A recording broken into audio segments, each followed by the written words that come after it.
The director of the Israeli Mossad urgently arrived in the United States of America to coordinate an attack on the Ayatollah regime in Iran. Bourne's visit is being called part of consultations between the United States and Israel regarding the protests in Iran and possible United States military actions in response to the regime's repression. In this regard, Donald Trump surprised everyone. He said repression of protesters in Iran has lessened, so the need for a missile strike against the Ayatollah regime has also decreased. His special envoy Stephen Witkoff, who, as it turned out, had been negotiating with the Iranians in recent days, made a similar statement. Witkoff stated that the Iranian regime agreed to de-escalate and therefore Washington is now hoping for diplomatic dialogue with Iran and even the conclusion of a nuclear agreement. On the other hand, the visit of the Mossad director to the United States is also linked to the fact that Israeli Prime Minister Benjamin Netanyahu allegedly personally asked Donald Trump not to rush with an attack on Iran so that Israel would have more time to prepare for a possible retaliatory strike. At the same time, a new United States carrier group is already rushing to the region. This includes the aircraft carrier Abraham Lincoln, an attack submarine, and several other warships. What's going on?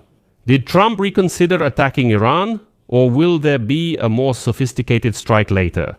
My name is Alexei Pechi. Let's discuss this topic together, but before we start, I ask you to subscribe to the channel, hit the like button, and leave any comment under this episode and at the end of the episode. If you find it interesting and useful, you can support the work of this YouTube channel financially with your donation or a paid subscription. Subscribe to the channel, click on the button that says Support Alexei Pechi's channel. Choose any format that is convenient for you. I will be grateful for any support you provide. So, the first signs have appeared that the Iranian regime has nevertheless made concessions to the demands of Donald Trump. But it looks strange. Sources in the White House stated that United States President Donald Trump was informed that the crackdown on protesters in Iran has eased and the regime of the Islamic Republic will not carry out mass executions. He did not rule out United States military action, but noted that the administration received a very good statement from Tehran.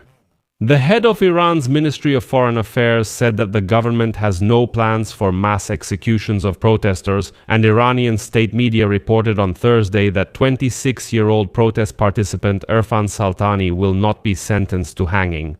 Earlier reports said Bulgaria's execution was set for Wednesday, but his relatives say it has been postponed.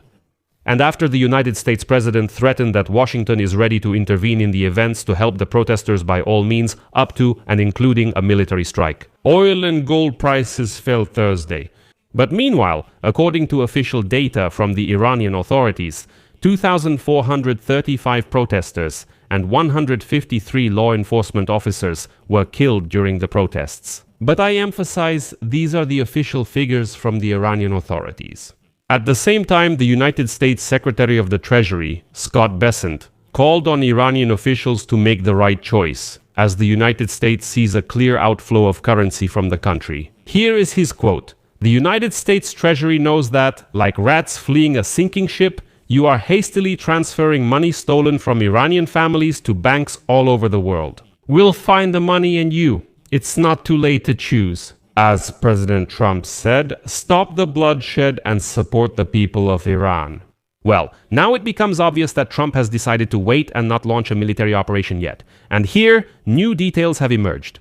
It became known that the director of the Israeli intelligence service Mossad, David Bornea, arrived in the United States on Friday morning for talks on the situation in Iran. Bornea's visit is part of consultations between the United States and Israel regarding the protests in Iran and possible United States military actions in response to the regime's repression. Bornea is expected to meet in Miami with White House envoy Stephen Witkoff, who oversees the direct communication channel between the United States and Iran. It has now been officially reported that during the protests, Stephen Witkoff maintained contact with Iran's foreign minister Abbas Araghchi. So, Witkoff was communicating with the Iranians even when Trump said he had stopped the dialogue with the regime until they stopped the repression. And here I want to remind you of a very important quote from Donald Trump addressed specifically to the Iranian protesters, some of whom unfortunately lost their lives. 3 days ago, Trump made a statement, quote, "Iranian patriots. Keep protesting, seize government institutions, remember the names of the killers and rapists, they will pay a high price." I cancelled all meetings with Iranian officials until the fighting and the senseless killing of protesters stop. Help is already on the way. Let's make Iran great again. Well, today it's obvious that help is indeed on the way, but it's clearly not in a hurry, and the dialogue with the Iranian regime still continued. And here's an interesting detail. Here's Axios today.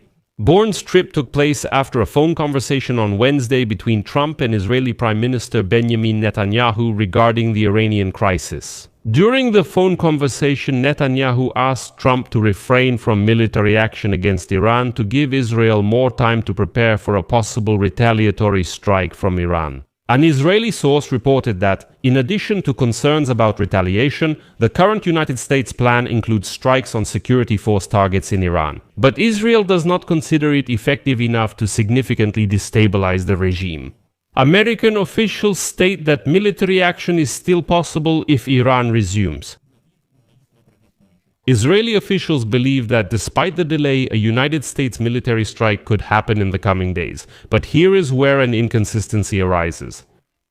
Protests in Iran have actually subsided, and unfortunately the Iranian regime has managed to suppress the protests through repression. Nevertheless, the American military is sending additional defensive and offensive forces to the region to be prepared just in case. What if Trump actually gives the order to strike? The aircraft carrier Abraham Lincoln and its strike group are heading to the Middle East from the South China Sea. Additional air defense systems, fighter jets, and even submarines are also expected to arrive in the region. And this is where the Ayatollah regime resorted to a trick it has been using for several years. Addressing Witkoff, Iranian Minister Arakchi proposed a meeting to resume nuclear negotiations. The Israeli government is rightfully concerned that the Iranians might use such negotiations to buy time and ease pressure from the United States. After all, Iran has already resumed negotiations about 30 times, then walked away, and so on. And this happened both with Joe Biden's team and with Donald Trump's team, but these negotiations have never led to anything. The Ayatollah regime was stalling for time and, as you see, remains in power. On the other hand, some American officials believe that the current crisis might convince the Iranian regime to make concessions that it refused to consider in the past, regarding the nuclear program, the missile program, and proxy groups throughout the region.